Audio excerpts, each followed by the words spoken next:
Allah has asked us to do several things, but salah is not the first one. He tells us in the Quran what it was ordered for the people before us. Jews and Christians were ordered something. وَمَا أُمِرُوا إِلَّا لِيَعْبُدُوا اللَّهَ مُخْلِصِينَ لَهُ دِينَهُ حُنَفَاءَ وَيُقِيمُوا الصَّلَاةَ وَيُؤْتُوا الزَّكَاةَ وَذَلِكَ دِينُ الْقِيَامَةِ. They were not ordered anything more than to worship God without partners, keeping the religion pure for Him, establish the salat 5 times a day, and pay the charity zakah. And this is the way of Islam, the way that Allah wants you to do it, the way, the religion of the Almighty. Most clear. Make sense? Thanks for a good question. We have another question from the sister section. So, go ahead, sister. State your name and your occupation. My name is Renuka and I'm a student. Sir, is it okay if we sit and pray without taking any initiative of knowing about the things that are happening around, knowing about the new technologies and stuffs like that, without paying any attention to what is happening around itself? It is only enough if we sit and pray. Is it enough, sir? Sort of like becoming a hermit. You just turn your back, renounce the world, you sit in a cave all day, pray, and you don't think about what's going on in the world today, new technologies, new medicine. You just worship. You guys have this worked out ahead of time. Okay. Yeah. Okay. What religion are you? Hindu, sir. You're a Hindu.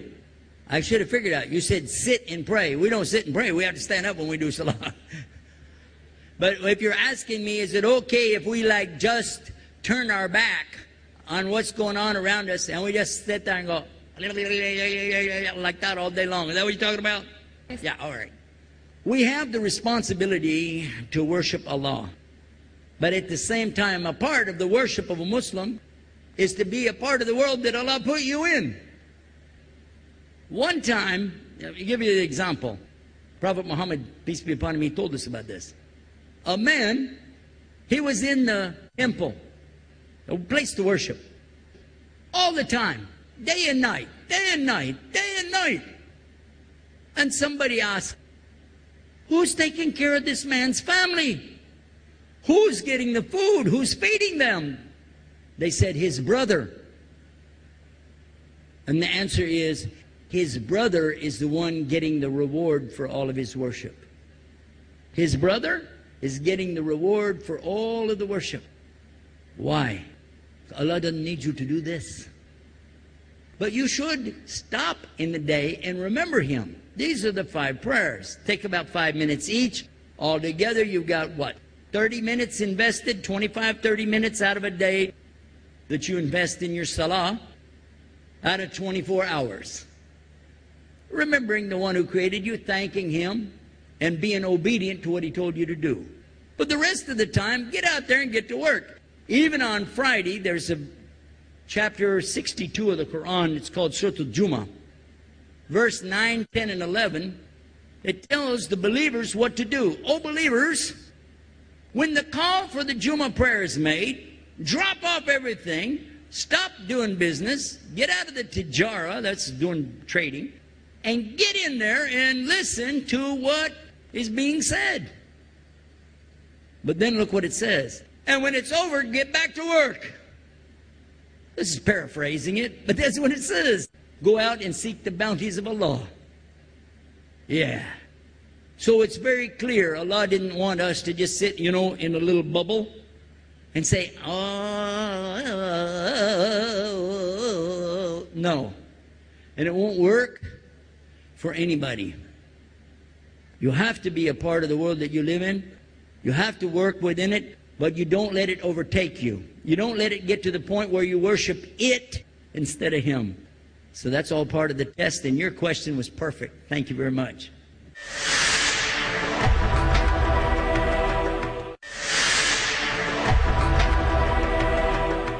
Brother at the male microphone, would you please state your name, your occupation? My name is AP Shanmugam, the resident of Chennai. I want to know about what is the difference between the Muslims and the non-Muslims.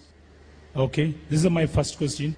And also one more thing is, I know all the Hindus and Christians, all the people. See, they have some ideals and they have some classification in there because of, in Hindus, you know, Lord Shiva and Narayana and so many idols are there. Okay, in Christians also I came to know that the different kinds of idols is there. But in Islam, you know, it's only the Lord, only the great Lord is Muhammad, Lord Prophet. Okay, so I don't think so how and when and where the differences has came from the, you know, that Muslim communities. Because nowadays, you know, we are reading in a paper so many, you know, the big, you know, the terrifying, horrible things are coming in the papers. We are not able to understand why these peoples are making this kind of, you know, that, you know, I don't want to say like this. Because we are very more fear about all the things, you know, which we are reading in a paper. So I want to know some clarification from your side, sir. Thank you for this. Thank you. I think, first of all, I think your question turned into a paragraph and then it turned into a page, but that's okay. It's all right. The first question, at least we'll deal with that one. What's the difference between a Muslim and a non-Muslim? I gave you the answer a minute ago, but I'll repeat it. The word Islam does not mean a person, a place, or a thing. Hinduism is named for Hindustan. Judaism is named after a tribe called Judah. Christianity is named after Christos, which is Greek for Messiah, a person. Confucianism is named after who? Confucius. Buddhism, named after Buddha. But Islam is not named for anything. It is the noun that's describing the verb, the action.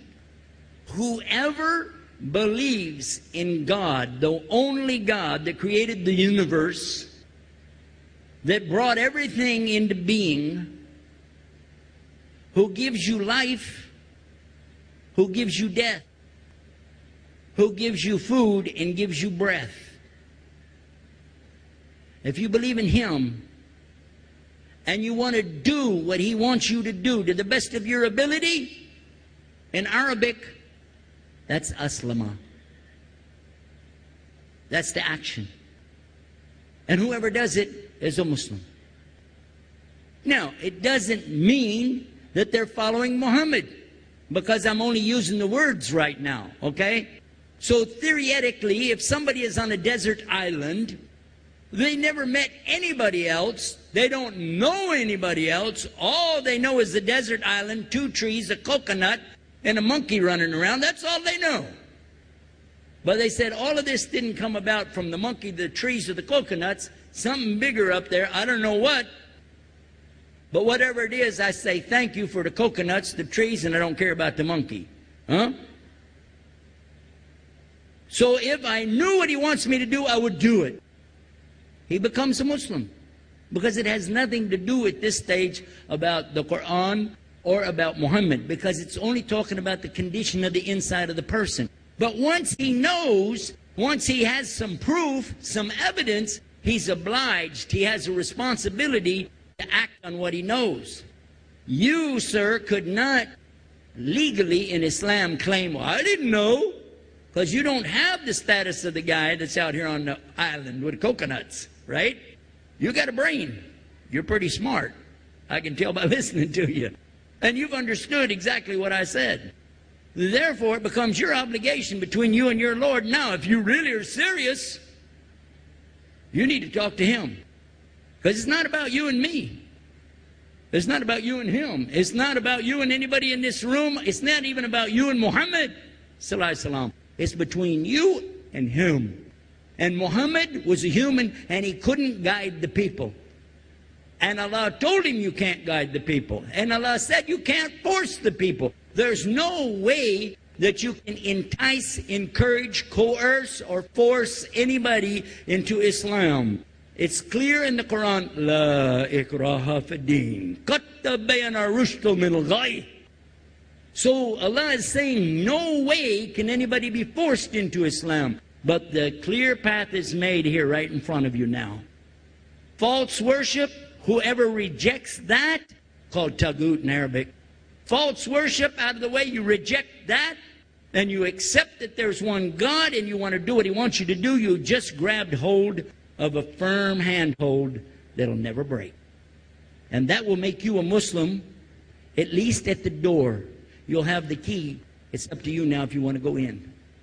But to go in, it's going to require a lot more than just some thinking and feelings.